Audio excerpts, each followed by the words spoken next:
Welcome to day 305 of the New Way. I'll read Matthew 26, 36, and 37. Then Jesus went with his disciples to a place called Gethsemane, and he said to them, "Sit here while I go over there and pray." He took Peter and the two sons of Zebedee along with him, and he began to be sorrowful and troubled. And I'll read Mark's version, Mark 14, 32 and 33. They went to a place called Gethsemane, and Jesus said to his disciples, "Sit here while I pray." He took Peter, James, and John along with him, and he began to be deeply distressed and troubled. And Luke 22, 39 through 41. Jesus went out as usual to the Mount of Olives, and his disciples followed him. On reaching the place, he said to them, "Pray that you will not fall into temptation."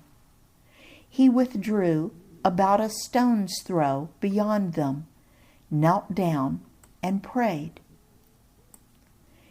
Jesus and his disciples left the upper room and went to the Mount of Olives. Remember, this is where Jesus usually went after dinner to pray and to spend the night. Jesus instructed his apostles to pray specifically that they would not fall into temptation. But then he took Peter, James, and John further into the garden where they could be alone to pray. But then he instructed them to stay together while he prayed alone and away from them.